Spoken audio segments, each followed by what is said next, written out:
Di tahun 2011, Presiden Perancis kala itu, Sarkozy, menyatakan pemimpin Libya, Gaddafi, adalah ancaman pada sistem keuangan dunia. Juga dalam email Hillary Clinton yang dibocorkan Rusia kepada dunia, terdapat data bahwa bulan April 2011, Gaddafi punya 143 ton emas yang akan digunakan sebagai Pan-African currency berdasarkan dinar emas. Ini adalah bibit melawan hegemoni Francophone. Afrika currency alternatif lain dari franc Perancis juga menantang dolar. Inilah yang membuat Sarkozy murka karena franc, mata uang Perancis, adalah mata uang kedua di Afrika yang dipakai untuk berhutang dan mengikat negara Afrika tetap takluk pada Perancis. Perancis menjadi pendukung utama Amerika yang menumbangkan Gaddafi, yang mana Gaddafi akan menumbangkan Francophone di Afrika. Apapun tindakan negara barat, tidak ada hubungannya dengan rasa kemanusiaan. Nggak ada HAM di kepala mereka, yang ada hanya kekuasaan, minyak bumi, dan currency. Gaddafi yang berencana selama 10 tahunan ke depan sejak dirinya menjadi orang nomor 1 di Pan-Africa Country di tahun 2023, rencananya Afrika akan bebas merdeka berdaulat penuh. Afrika financially akan bebas dari jeratan dolar, juga dari franc, akan bisa membiayai dirinya sendiri sejak tahun 2023 ke atas. Demikian dikatakan di tahun 2011 sebelum dirinya ditumbangkan. Ada hal yang menarik lagi, yaitu Libya berhasil menghijaukan gurun dan membuat ribuan hektar tanaman pangan berproduksi dan berhasil membuat sungai dan danau buatan yang mengairi gurun dan lahan kering. Dunia barat tidak mau mengenalkannya. Apa yang dilakukan kemudian ketika invasi ke Libya? Bukan hanya membunuh Gaddafi, tapi menghancurkan semua infrastruktur danau buatan tersebut. Sumber airnya dan sungai yang bisa menghidupkan pangan Afrika. Semua dibom, diratakan dan ditutup beritanya. Afrika harus tetap bergantung kepada Barat. Jadi Gaddafi harus dieksekusi karena membahayakan global financial system dan akan membuat Afrika berdaulat. Dan itu tidak boleh. Sahabat, apakah kita akan mendiamkan negara Afrika susah selamanya? Apakah kita akan membuat negara dunia ketiga seperti negara kita ini akan terus bergantung pada kekuatan Barat, dana asing yang belum juga saat ini membuat Indonesia berdaulat, makmur, kuat, dan sehat? Kita belajar dari Tiongkok yang masuk pakai pendekatan ekonomi dan melihat apa yang Rusia lakukan. Juga melihat Amerika dari sisi dalam. Amerika sekarang bukan apa yang kita bayangkan 20 tahun yang lalu. Amerika sekarang juga bukan negara seperti apa yang kita bayangkan 10 tahun yang lalu.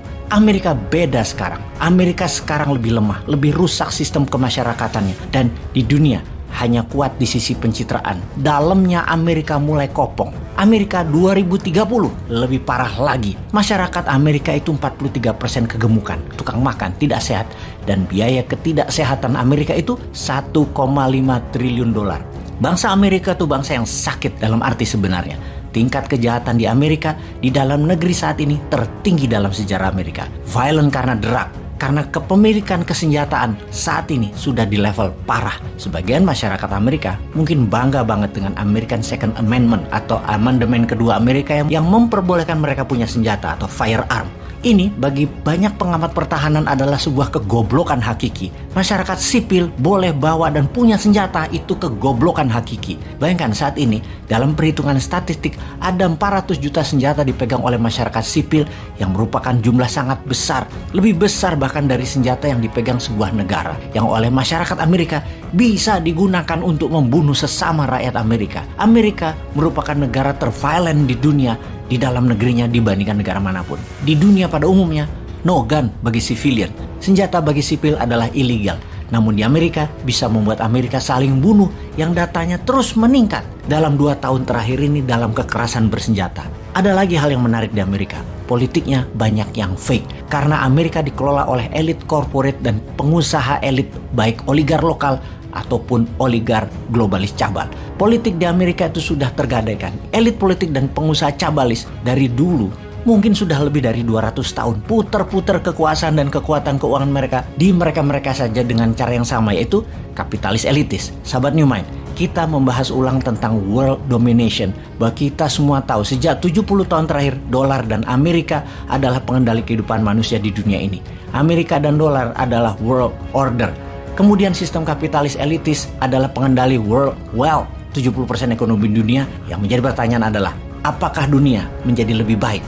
Apakah pembunuhan atas nama uang dan kekuasaan hilang?